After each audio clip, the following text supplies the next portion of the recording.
আসসালামু আলাইকুম। অল্পের জন্য একটি মারাত্মক দুর্ঘটনা ঘটলো না। তো এটা হচ্ছে বিশাল একটা গাছ কাটতেছে রাস্তার পাশে। রাস্তা কাজের জন্য এটা রাস্তা প্রসারিত করবে, এই কারণে গাছটা কাটা হচ্ছে। তো হুট করেই আপনার গাছটা যে পড়ে যাবে, এটা এই যে চলমান যে রাস্তাতে যে গাড়িগুলো আসতেছে এরা বুঝতে পারেনি। কন্টিনিউ গাড়িগুলো আসতেছে, কিন্তু গাছটার পরিমাণ এত বড় যে গাছটা রাস্তার অর্ধেক পর্যন্ত চলে আসছে। এই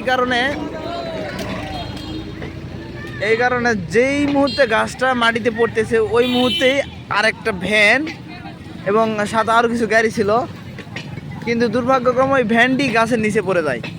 ভ্যানটি যখন গাছের নিচে পড়ে যায়, এই ভ্যানে মানুষ ছিল 2-3 জন, সঠিক মানুষ দেখা যায় নাই, তবে ড্রাইভার ছিল আর আরও হয়তো 2-1 জন ছিল। তোরা সবাই তো লাফিয়ে মানে পালাই গেছে। অবশেষে ভ্যানটা তো আর যেতে পারে নাই পালে। যে ভ্যানের অবস্থা দেখেন কি হয়ে গেছে। কিন্তু কোনো মানুষ যদি থাকতো তাহলে মানুষ একবার সঙ্গে সঙ্গে মারা যেত। গাছের পরিমাণটা একবার দেখেন, কত বড় গাছ, কত বিশাল।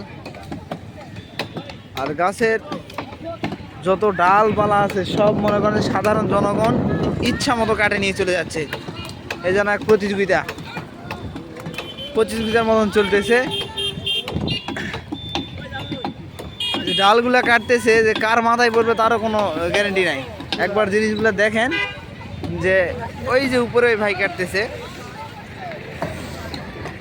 ওই যে উপরে কাটতেছে, নিচে আবার দেখেন কি হয়েছে। কেন ভিডিও করা যাবে না? ভিডিও করা যাবে না কেন? আপনারা কাটতেছেন ভিডিও,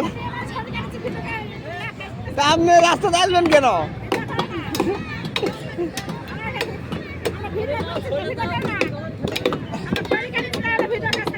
না না না, আপনারা রাস্তাতে আসতে পারেন, ভিডিও করা যাবে না, এটা কোনো কথা? এই যে ভিডিও করতেছি তাতেও বাধা দিচ্ছে। তো দেখতেই পাচ্ছেন লোকজন কেমন ধরনের। এখন বিষয় হলো এই জিনিসের ভয়াবহতাটা একটু, মানে আমি পাশেই ছিলাম, হুট করে যখন গাছটা পড়ে যায় তো দৌড়ে এসে দেখি এই অবস্থা। তো লোকজন তো মনে করেন যে নিজের মতো করে সব এড়িয়ে চলে যাচ্ছে। তো যাক, রাস্তাটাও ক্লিয়ার হোক। এই অবস্থা তো উচিত ছিল যে এইদিকে একটা ব্যারিকেড দিয়ে গাছটা ফেলানো উচিত ছিল, তাছাড়া হুট করে এই যে মানুষগুলান ক্ষয়ক্ষতি হতে পারতো। আরও গাড়ি আসতেছে, দেখেন কত ব্যস্ত রাস্তা এটা, সব সময় গাড়ি আসতেছে অনবরত। এটা main road, Naogaon main road. এটা অনর্গল গাড়ি যাচ্ছে। এই ব্যস্ত রাস্তাতে এরকম ব্যারিকেড না দিয়ে গাছ কাটাটাও ঠিক হয় নাই। এই যে ভ্যানটা নিয়ে যাচ্ছে সমুদ্র,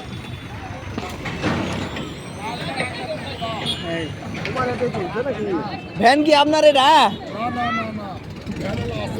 ভ্যানালা খুঁজেই পাওয়া যাচ্ছে না, ব্যাপার কি? এই যে ওদিকে ভাই, আপনি তো ভাগ্যবান ভাই। আপনার কি আপনার লাগেনি তো কোথাও, না লাগিয়েছে কোথাও?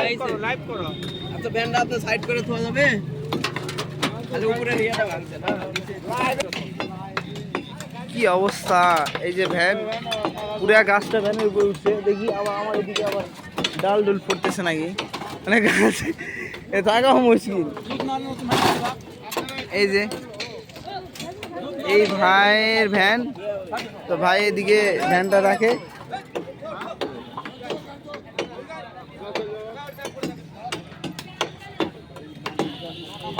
খুব বাজে অবস্থা। জীবনটা যে বাঁচিয়েছে এটাই বড় বিষয়। আমরা তো ভাবছি মানুষ মরেই গেছে, প্রথমে ভাবছি। আমরা দৌড়ে আসতেছি, একটা ডাল বলেই মানুষ মরে যেত।